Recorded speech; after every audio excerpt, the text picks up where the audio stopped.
When cultural competence is lacking, there's no real trust and authenticity in relationships because we end up making a lot of assumptions about the very people that we claim to love.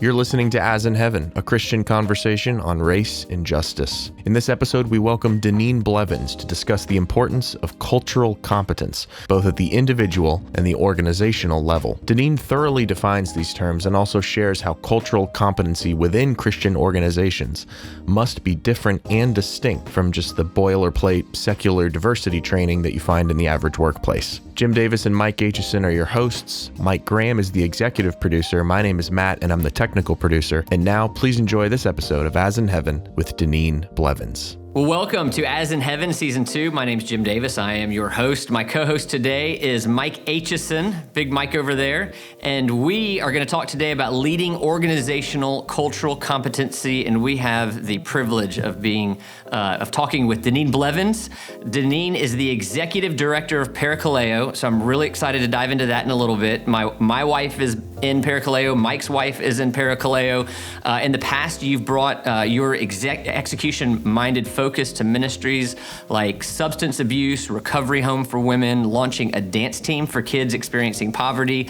And this next one is very interesting to me, replanting a cross-cultural bilingual church in Manhattan. And now you've gone from Manhattan, you're living with your husband, Robert, in Huntsville, Alabama. You like hip hop, dance, you like listening to podcasts. We're thankful for that. And you are passionate about helping women remember their gospel identity.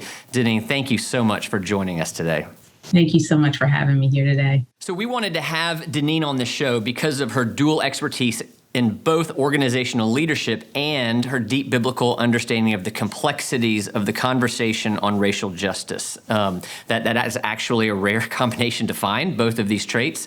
And so this season really isn't complete if we don't have a conversation about organizational leadership and cultural competency. Listen, I lead a church. We're leading through this change. We're wanting to grow. Mike is doing the same. In Orlando, we're kind of the mecca of parachurch organizations, and I know leaders in all these major institutions they want to grow. They're looking to help their people grow in these areas. And man, if this year has taught us anything, it's that there can be very different ways that we all see one thing transpire on TV or wherever, and the way that we process those events. And often the way we process those events is going to be divided down racial lines. So the good news, as we've seen over the course of this season, is where we find chasms, there really is an opportunity there to listen, to learn, to empathize, to build bridges. And for those who find ourselves, especially in churches and ministries, the main challenge is how do we grow and help our people grow in our cultural competency so that we don't undermine the very mission that we're called to be fruitful in. So this is the big question. That's what we want to address today in this episode. But before we dive right in the deep end, I would love to hear a little bit more of your story. So can you tell us a little bit about your church background? Yes, absolutely. So I am originally from New York City.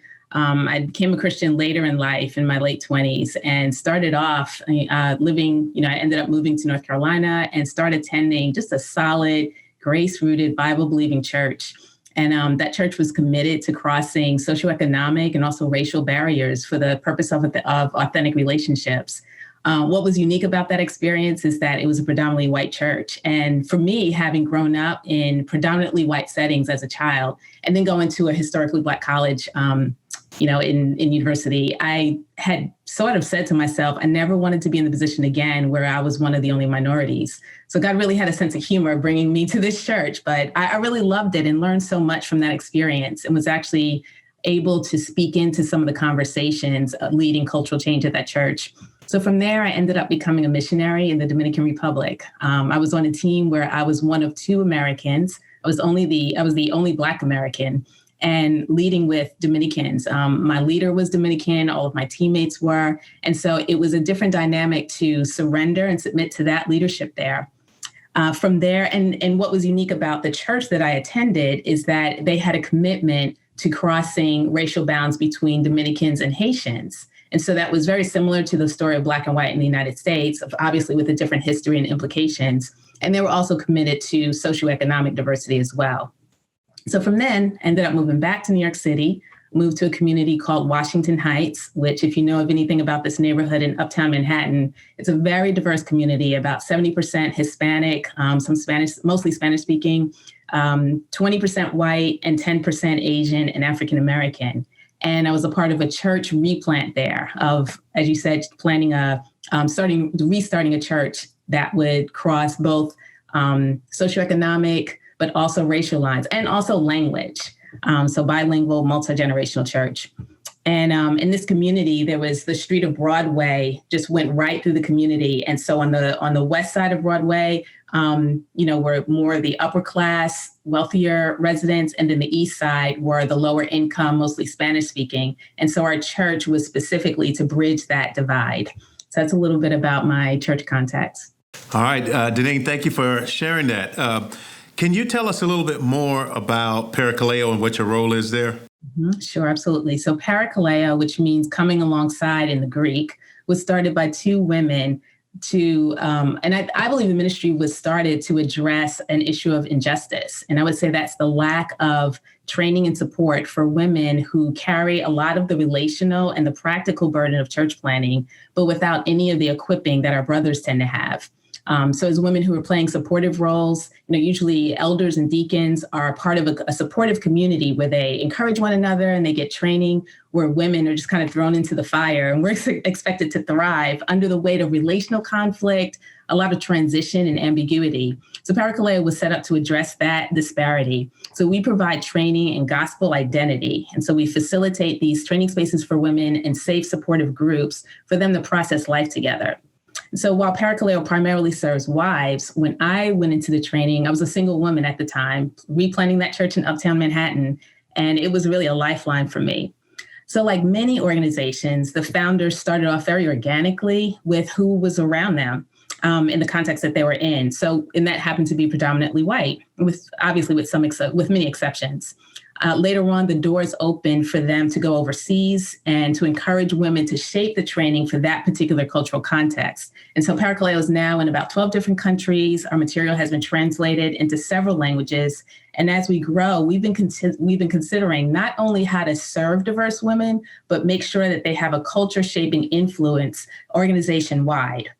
In March of this year, I became the executive director, right around the time of the pandemic. And then a month later, we faced the aftermath of Ahmaud Arbery, Breonna Taylor, and George Floyd being killed, and all of the protests and the conversations that came out of that. And then, of course, we just are kind of still in the middle of a contentious election cycle. And so that's the context where I, as an African-American woman, ended up leading an all-white organization. So it's been an interesting year, brothers. Well, I mentioned it in the beginning. Parakaleo is such a blessing to my wife, to Mike's wife. If there are any pastors out there listening and you don't know what Parakaleo is, Google it. You want your wife in this. If you're a pastor's wife listening, Google it. If you're a leader in your church, make sure you pay for it for your pastor's wife. It is a real blessing. And also for other women in ministry as well, not just wives, but other women as well. That's a great point. Yeah, because it started, I think, was a church planter's wife, then a church, and then we have some CEOs of major ministries here whose wives are in it in Orlando. It is such a blessing. So we know about your work with Parakaleo. We know from that and from your colleagues at City to City that you have a history of being a bridge builder in these spaces and helping them grow in the area of cultural competency. So I would just love to know, how is it that you came to embrace this particular stewardship? So a lot of it was really through my own growth in cultural competency. So when I was, so I've always been passionate about this issue. When I first became a believer and heard that 11 o'clock Sunday morning was one of the most racially divided times in our society, I thought that can't be right. How can it be possible that this gospel that has the power to reconcile the enemies of God with himself doesn't have the power to reconcile, equal image bearers? So It's always been a passion of mine, but it crystallized for me in the Dominican Republic, specifically about my own cultural understanding. So the DR is a Spanish-speaking country in the Caribbean. I was one of 2 Americans on that team. I was the only Black American. My leaders and my teammates were all Dominican. And I began to notice that with some of the interactions with white American missionaries from other organizations, there was almost this air of superiority, this idea that white Americans knew how to do things the proper way, and Dominicans were there to execute, but not necessarily to lead. And so from my perspective as an African American, I really related to what my Dominican brothers and sisters felt about that. And they would oftentimes share their frustrations and concerns with me. And so I thought that because I'm a Black woman and have that shared history, that I got it, that, I could identify with them. Little did I know that I was actually doing some of the same things to my Dominican brothers and sisters.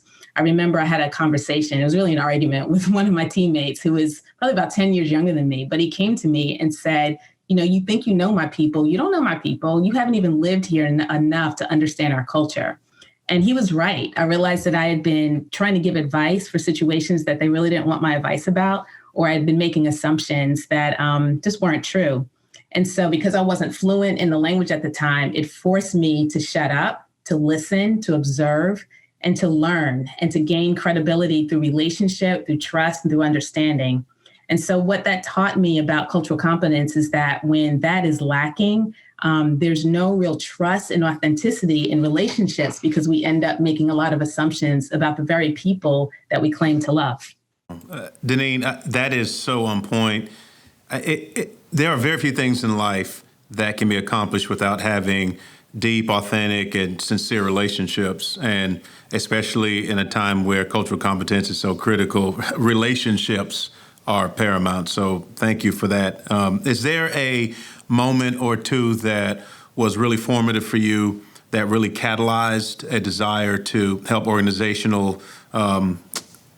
help in organizational competency? Yeah, I actually want to talk about 2 specific examples, and I'll just get real practical there. But before that, just so that listeners understand what I mean when I'm talking about culture and cultural competence.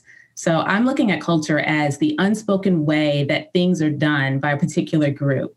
There's a shared understanding without ever really talking about it, perhaps, or even knowing that it exists. Usually it's the people on the outside of the culture who see those distinctions.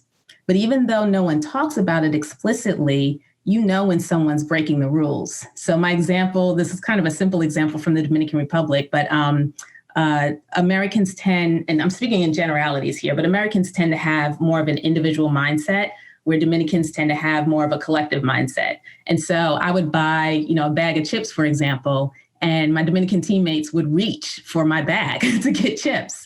And in the beginning, I thought, like how rude, how disrespectful. But I had to learn that that was part of the collective nature of, my friends. And so if culture is the unspoken way that things are done, I would say that cultural competence or agility, and I'm using that interchangeably, would be the ability to adapt to different cultural contexts and relate to its members with humility and curiosity, rather than blindness, assumptions, or judgment. So in my simple example there, at first I would label my teammates as disrespectful, but then I started realizing that's just part of the makeup of their culture. They share the things that they have. And so cultural competence, it changed my mind, but then it changed my actions to when I bought a bag of chips, I knew I was only going to get 2 or 3 of those chips. I would automatically open it, pass it around, and get whatever was left. So regarding the question of organizational cultural competence, so one thing I'll just mention real quick, I would say that we can't be culturally competent and agile, particularly in the US, without understanding racism. So on the first episode of this podcast, Dr. Crawford Loritz defined racism as a particular form of partiality that disfavors a particular racial group. Now, some would say and argue that race isn't mentioned in the Bible. But my pushback would be that race wasn't really created until the 17th century, right? To justify the subjugation of Black slaves and to prove that whites were superior. So, of course, judging people based on their race, whether you're aware of it or not, is sinful. And so because of this kind of race-based partiality, white and Black people experience our world in some very different ways. And I believe that part of developing cultural competence includes understanding that dynamic. So back to the question of there were two situations that showed me how having cultural competence would have organizational implications. So when I was replanting or helping my pastor replant that church in Washington Heights, he recognized that our communication systems were favoring English speakers over Spanish speakers. So there were two ways. One was that all of our bulletins were written in English, and then the way that we communicated with volunteers was through email, where Dominican congregants use WhatsApp. And so when he asked me to change those systems to make them more equitable, I really pushed back hard on him. And I said, do you know how hard I'm working? Do you know what it's going to take to translate it every week for me to communicate in two different ways? And what he said to me, he said, we will always default back to what's comfortable for us. And I realized that if I didn't make the intentional effort to change in that area, what I would be communicating to our Spanish-speaking congregants is that we are doing you a favor by allowing you to be in here, but you have to change to become like we are. And so I, thank God I recognized that, but I started changing how I did things, and it provided that kind of access for them into the community. The other example, real quick, was I was working at a predominantly white organization that was making some moves toward diversity, and we had to hire a new candidate for a position. And so we had two candidates, one who was very skilled in administration, but lacked the cultural agility to relate to the program participants that we were serving. The other one was very culturally competent, but lacked some of the skills for that particular role. And so we had a choice. Which one do we go with? Well, we ended up not going with either one of them. And we waited until we had the right candidate. And the reason why was that we realized that in order to accomplish our mission, we needed to find someone who had cultural competence as a skill, not just as a personality, experience, and characteristic, but it was actually a skill that we were looking for that was at the top of our ranking. And so these two experiences with replanting the church and communication and the hiring decision taught me that cultural competency or a lack of it can create organizational systems that either grant or deny people access to participation and power. Denine, I mean, wow. That was so rich. You've had a wealth of experiences. And I'm just wondering, as you were going through that transformation, as you were having these nickel drop moments, these Holy Spirit moments, how did you feel like internally? And did you sense like a heightened bond with your Dominican brothers and sisters or your Hispanic-speaking brothers and sisters as this transformation is happening? Did you feel like they sensed a certain rapport developing too while that was happening? Yeah, I mean, it was really humbling. Thank you for asking that question. It was very humbling to discover these things about me. Someone who loved my Dominican brothers and sisters, who lived in their country, who had been discipled by leaders there. And yet for me to have so much resistance in my own heart and to actually see myself as worthy of that faith community and them as outsiders, like it was humbling and continues to be. And it was a lesson to me that I ought never, and those of us who are in this work, we can never stop looking at our own biases. I certainly did feel a greater appreciation for how God had created them. Because once we did change the communications and they started coming to hospitality meetings and stepping into leadership roles, they actually started shaping the culture of their own church, right? That makes so much sense, doesn't it? But many times we don't go that extra mile to ensure that they have equal access to that kind of participation and power. Wow. Well, so as you all heard earlier, Jim and I are both pastors here in Orlando, Florida, but for those of you who may not be fully apprised of our city's makeup, this is a diverse city here in Orlando, Florida, and our city is increasingly growing in its diversity. At present, it's about 47% white, 25% Hispanic, Latino, 21% African American, 4% Asian Pacific, and by population, ethnically speaking, our city is already predominantly populated by minority ethnicities. However, this is largely not found expressed in the churches in our city. And obviously, multi-ethnic church comes with a whole host of complexities that many others have elaborated on already. But the need for cultural competency is on the rise, without a doubt. I mean, it's as important, if not maybe more important than emotional competence in some spaces. And it's on the rise as the combination of greater proximity and greater cultural chasms land on us simultaneously. So I can't ask this next question without thinking about the TV show The Office. The episode, I think it's season 1, episode 2, I believe, was Diversity Day. And this launched The Office. And it was this the worst possible cultural learning program. I'm a huge fan of The Office. But the truth is that there are people who are listening who have sat through either frustrating and maybe legitimately problematic diversity trainings in their secular job. So giving this person the benefit of the doubt and choosing to believe the best, as we want to do all through this podcast and our life, I have a 2-part question. First, how do you help folks in your organization who have maybe had bad experiences in efforts to grow in their cultural competency? And then I'll go ahead and give you the second one. How are the ways in which you might lead different than... I'm going to have to edit that out. I messed up that question. Let's just go. All right, we're going to edit. I'm going to ask the first questions. How do you help folks grow in your organization who have maybe had bad experiences in efforts to grow their cultural competency? Yeah. Well, first of all, thank you for bringing up The Office, because that is one of my favorite shows. And I hadn't thought about that episode when I was thinking through this podcast. First of all, I would say that DEI training is a growing industry. And by DEI, I'm referring to diversity, equity, and inclusion. So diversity is having a seat at the table, inclusion being having a voice, and then equity being having that voice be heard. You can have a seat at the table, but not be allowed to speak. You can be allowed to speak, but then those in power don't listen. And we see this playing out in all kinds of ways, even in many multicultural settings, including churches, but that's another episode, right? And so companies have found that there's actually a benefit to hiring people with high CQ or cultural intelligence. They see that teams that are diverse actually outperform homogenous teams. Now, warning, when those diverse teams are not united, they actually underperform homogenous teams.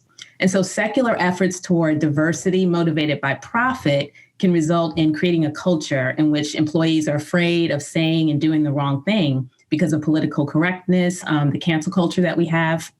And so I think that the Christian concern about cultural sensitivity training, particularly among our white brothers and sisters, I think that it's legit, and I feel like it's rooted in 2 understandable fears.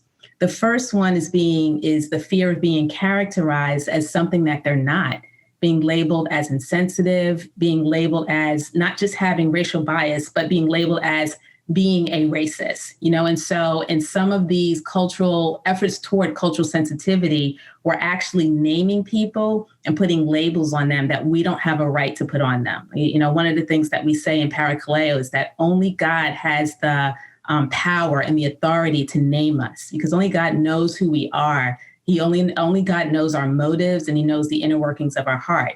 So while we can certainly point out behavior, we can't point out someone's identity. So one is the fear of being characterized as something that they're not. And the second fear is a fear of our adopting secular ideologies and methods.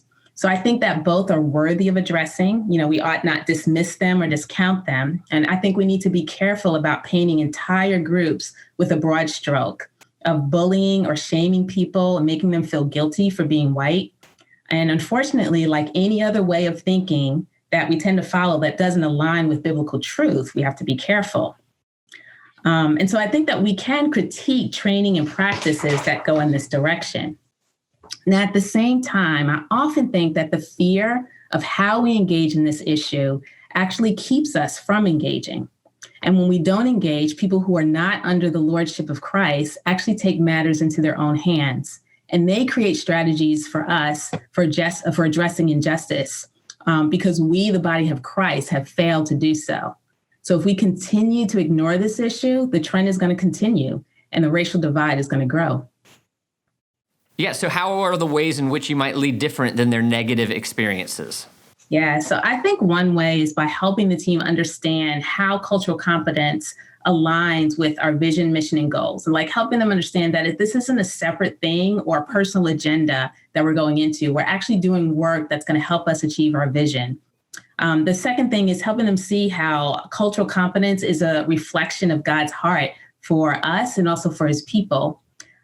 Third is to create a safe space to have these conversations, right? And so everyone is on a different place of the journey, and we need to have general assumptions about one another.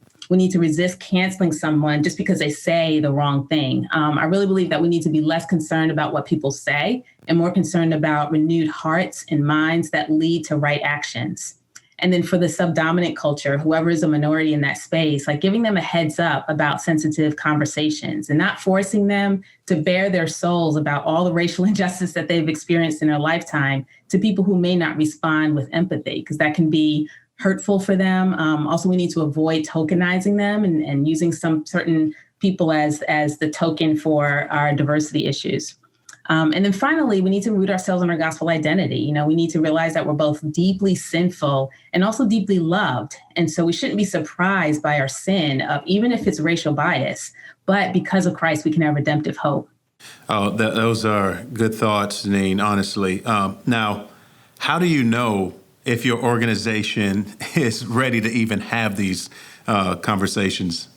Yeah, unfortunately, sometimes we don't know until we start having these conversations.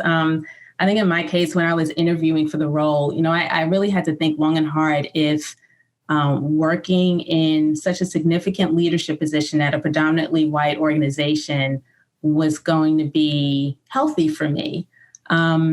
During my interview process, I decided that I would just be transparent from the beginning and tell them about my commitment to these issues.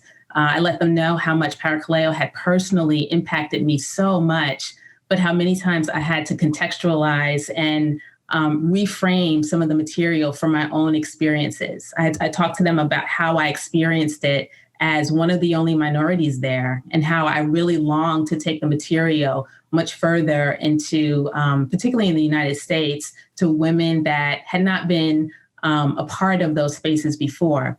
And so I did that to kind of gauge the reaction. And what I saw these three indicators that really answer the question of readiness. I saw openness, I saw curiosity, and I saw a commitment to change. So openness in the sense that there was not this fixed assurance that, you know, we're right, we're doing the right thing, but there was actually an openness to see how things could be done differently. There was a curiosity about who was missing from our community and how we could include them. And then there was a commitment to change. It wasn't just lip service, but it was followed by action.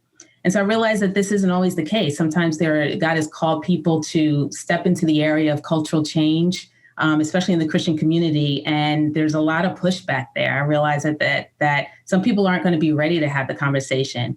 And so we often need to look for people that are talking about it, that have that openness there, even if they're not in leadership positions, and begin to try to move the needle with humility, with patience, and with prayer. And then always asking God to reveal our own sin in the process. You know, those of us who are taking the lead in these conversations, like we have the danger of falling into our own self-righteous anger and sin ourselves. And then finally, you know, we need to recognize that even if we think we're ready, we're not ready. Like nobody wants to deal with their own biases. Nobody is ever grateful when someone points out your sin, right? But for the Christian, like we have the Spirit that leads us to all truth. And as I said before, we're deeply sinful, but we're also deeply loved. And so we don't have to be defensive or self-protective, but we can courageously address issues of injustice and trust God to open our eyes, just out of love for Him and love for one another.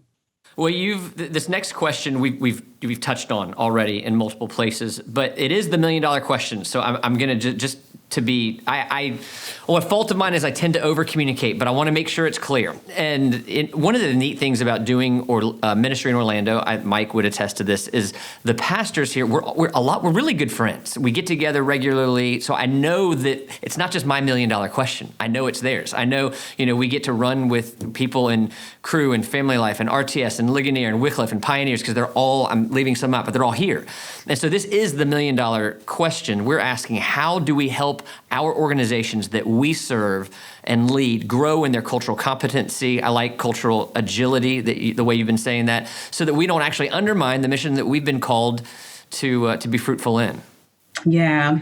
So I think that, so because of our sin nature, we have to admit that our default is to divide into our own camps. And so we've got to be intentional about it, right? So when this happens on an organizational level, we're going to fall short of our mission because we're all part of the family of God.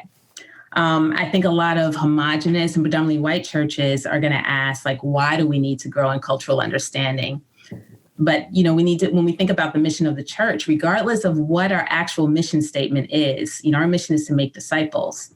And so the people coming into our churches, so it's not just about the people coming into our churches, but it's with others that we encounter in different walks of life. And so the way that we treat the people that we encounter as image bearers either validates or discredits the gospel message that we say that we preach. But many Christians have very little understanding about the racial history of our country and the impact that it's had on people of color. So this is particularly true of Christians, right? According to a survey from Barna, in 2019, 11% of practicing Christians said that race was not at all a problem in the United States. And then in June of 2020, it increased to 19%. Other studies show that non-believers are more likely to acknowledge racism than believers. So these are practicing Christians who are teachers, who are doctors, judges, supervisors. They make hiring decisions. They determine our pay. They're social workers that decide whether children will stay in homes or not. And they're police officers that have to make split-second decisions. So for those institutions who may not see these issues as a priority, African Americans and other people of color would say that our livelihoods and sometimes even our lives depend on it. Wow. So, Denine, you sort of alluded to this earlier in your own personal journey, but what specific exercises do you recommend that people walk through as you seek to raise the bar on cultural intelligence? Yeah, so I would say 5 things, and I'll name them and then talk a little bit about each one. 1 is education. 2 is building relationships. 3 is scrutinizing our own ministry practices. 4 is working on our own team culture. And 5 would be hiring or getting help, hiring diversity consultants. So just educating ourselves. When I was in high school, I had to learn about Black history because it wasn't taught in my school. My parents made us watch Roots when I was 8 years old, talk about traumatizing. But many of our white brothers and sisters don't know about the history of race, the connection between slavery and our present day issues. They don't know about Jim Crow and redlining and mass incarceration. So imagine you don't know all this, and then you go to your ministry co-laborers and tell them that they're about to deconstruct so much of their ministry practices to make them more equitable. So it's really important that whoever's leading this initiative educate themselves, but also take the steps to educate the people who are going to navigate the change. So second, getting relationships, getting to know people who are different. It's not enough to just have head knowledge about these issues if we're not walking in community with people who are experiencing it for themselves. So I would recommend asking an African-American or a person of color that looks like they might have some emotional bandwidth to engage in these issues, because honestly, a lot of us are tired and we do not have the bandwidth. And if that's not possible, just being in spaces where, for our white brothers and sisters, where they are actually in the minority and they're having to learn from and submit to the authority of someone else, just going into that space and humbly listening and learning, and starting to confront their own biases and assumptions. And 3, this is something that just real time is important for those who are leading ministries and churches, looking at your ministry practices that might be excluding people of color. So one example of this is that when we look at the statistics, the median net worth of, let me say that again. So just one example of this, the median net worth of white households is 10 times the amount of Black households. So when you're looking at program costs, or if you're recruiting for board members and you have minimum giving levels, how might that impact whether or not African Americans can have access into those programs or positions? There was a study done by the Harvard Business Review, and it said that minority candidates that removed references of their ethnicity from their resumes got more callbacks than if they had not removed it.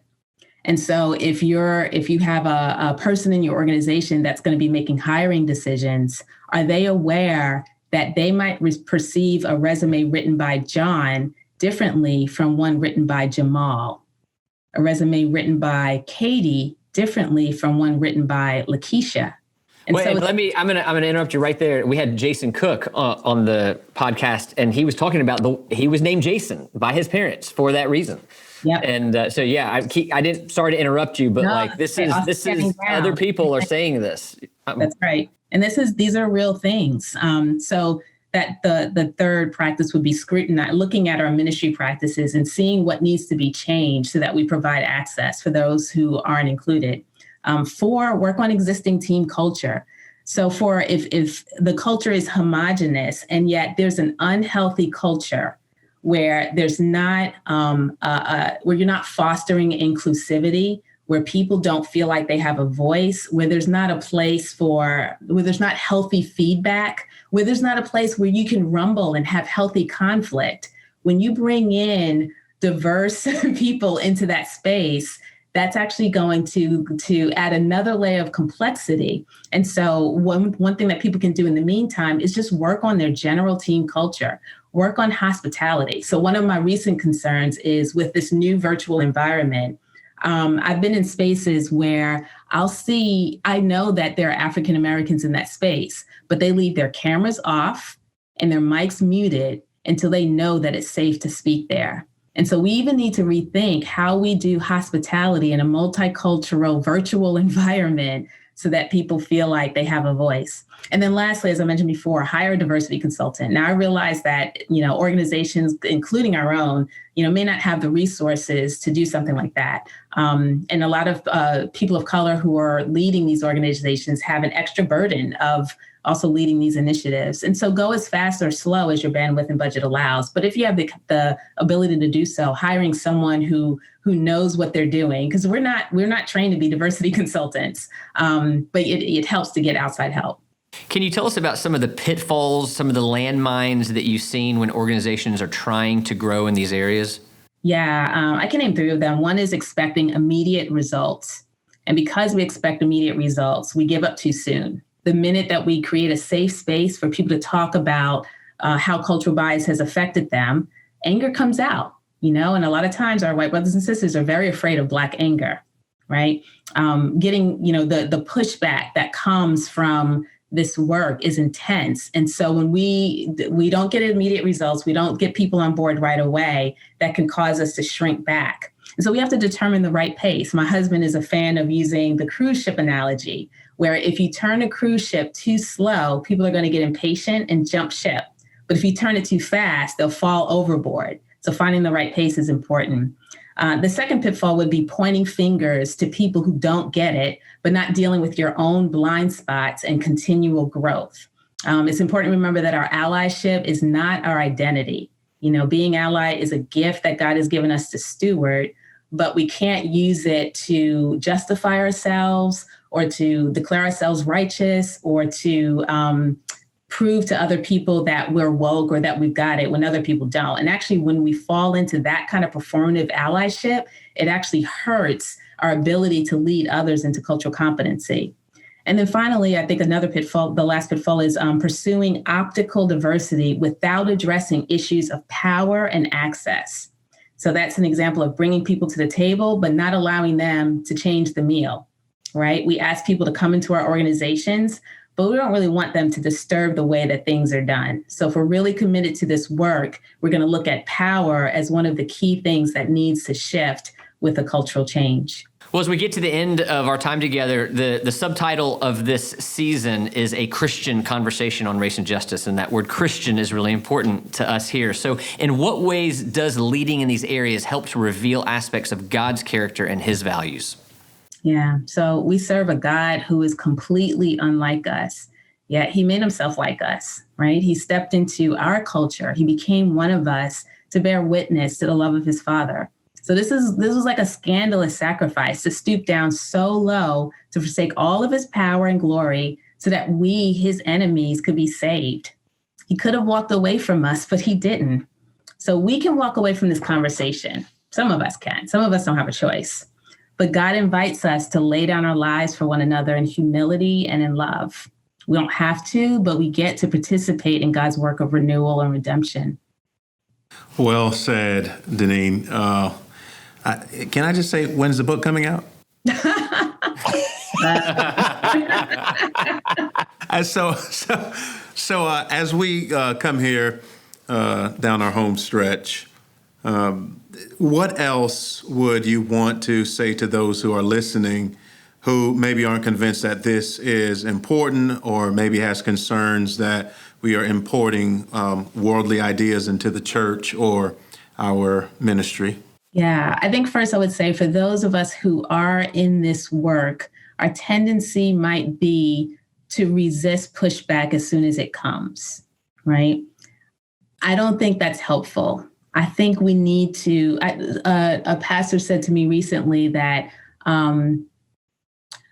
I should know the perspective of my opposition more than he or she does, right?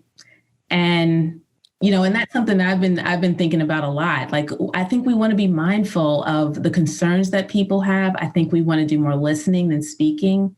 And with the same expectation that we demonstrate like care and concern as we develop cultural competence, we need to apply that when it comes to people who have an opposing viewpoint. So my words are convicting me as I say it. I would also say that Christians should be the first ones in the training classroom of cultural competence. So why is that? Because we have the spiritual resources to look honestly at the brokenness of our world and how it's led us to sin. So we're the ones who have the spiritual resources to confess without shame and to repent without condemnation and forgive without bitterness. We're the ones that have the Spirit of God that leads us to all truth and transforms us into his likeness. So we shouldn't be afraid of what this process might reveal. We have the power of God on our side. And at the end of the day, I feel like our prophetic witness is at stake. Either we say to a watching world that God has the power to reconcile enemies and to make wrong things right, or we show them a church that is more concerned about holding on to our power and reputation. So we're the family of God, and this is our Father's business. So I think we should get to work. Well, this has been really helpful. I mean, you, as we said in the beginning, both very clear, high-level biblical truths, or we could say low-level biblical foundations, however you want to look at it. But you've given us some very clear action steps to be able to move in this direction. So I just really appreciate your spending this time with us. Again, I'm deeply thankful for Parakaleo, the way that you minister to my family there, and excited for what God has for you in this new season. Thank you so much for joining us. Thank you both so much. And thank you so much for the blessing of this series.